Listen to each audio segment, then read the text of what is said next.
G'day cocktail lovers. I saw it was World Whisky Day and I thought that's an excellent chance to show off some Australian whiskies to the world, and for fun, why not go for some very high proof ones? I am saying this is a cask strength shootout. Technically, these are not all cask strength, but also the term cask strength is very grey in its meaning.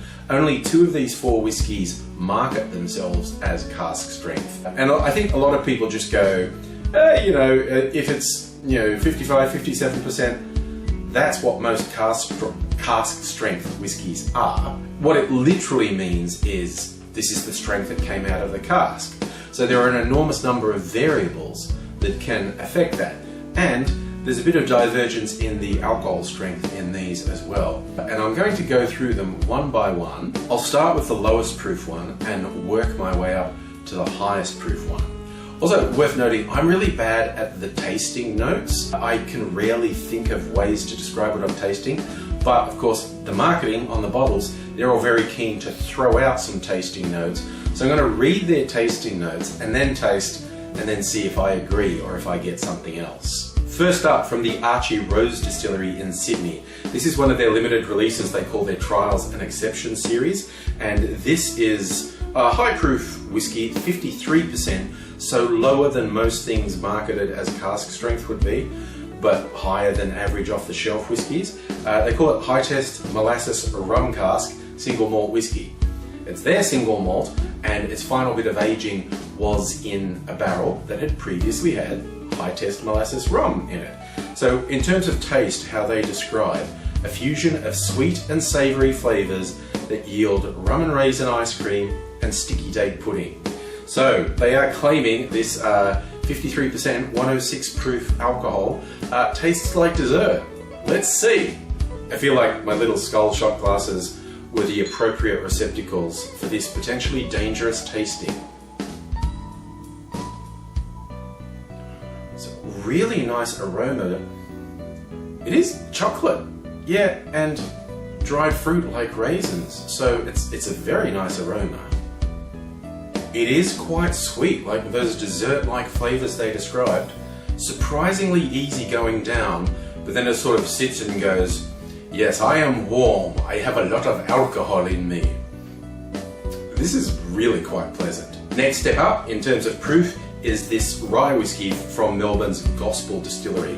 I think they're the only Australian distillery who specialise in rye whiskies, and this one had an interesting life. The cask it was aged in was originally a rye whiskey cask, then they gave that to some friends who had a brewery who aged some stout beer in it, and then they got it back and they aged another rye whiskey in this cask that had previously had rye and stout in it.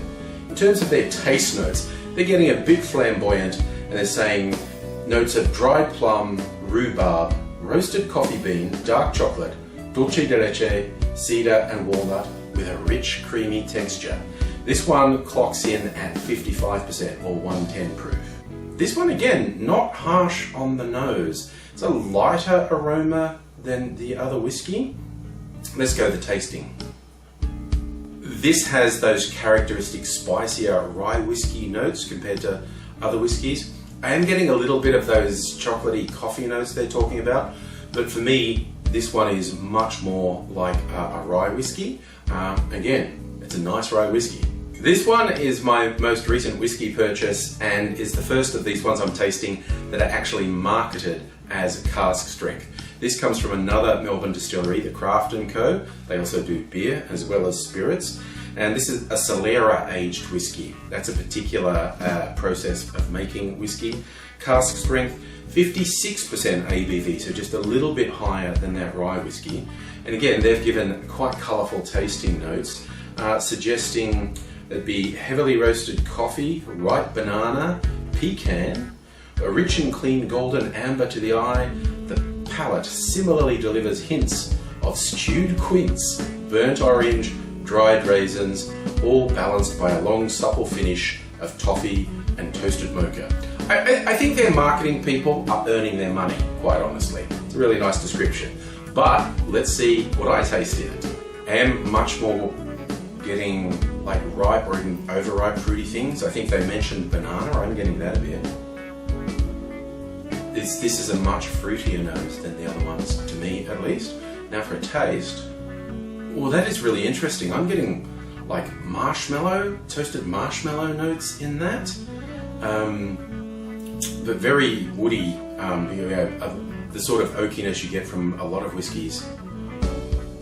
Oof, so they didn't say toasted marshmallow. I got toasted marshmallow. They said a whole bunch of other desserty things.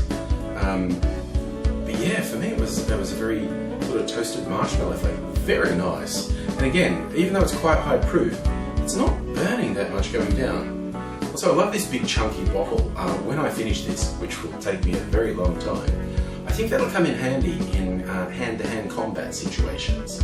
And finally, the heavyweight of this tasting. This is from Western Australia, Upshot by the Whippersnapper Distillery. This clocks in at 64% ABV, so 128 proof. This is pretty serious, this one. They're very proud this is made from 100% West Australian grains.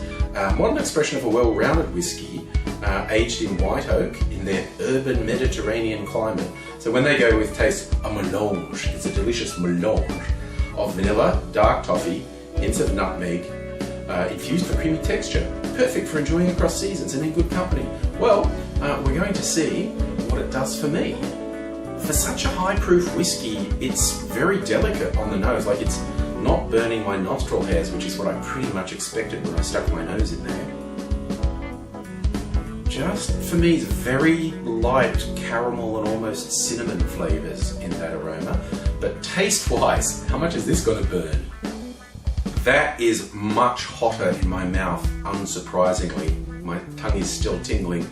And just breathing back and forth after swallowing it, there's obviously like alcohol vapor clouds in my mouth, and I mean that in a good way. It went down without making me choke, which honestly I'm a bit of a sucker for that sort of thing. And I am getting those chocolatey notes from it as well. I'm intrigued. All of those high proof whiskies went with dessert descriptions. And they're not that far wrong. High proof whiskies can be very daunting and seem very scary, and I've had some that were extremely harsh. None of those were harsh. Lots of flavour in all of them, and also they were surprisingly sweet. A nice collection. I think this is a good whiskey day for me. Wherever you are, I really thoroughly recommend, any of these class Australian whiskies you can get anywhere in the world. I do recommend giving them a go.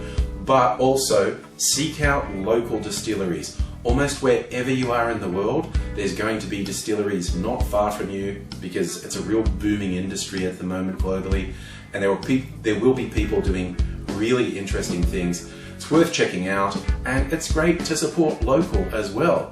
But whatever you're doing this International Whiskey Day, I hope you take care. Hope to see you again soon. Cheers.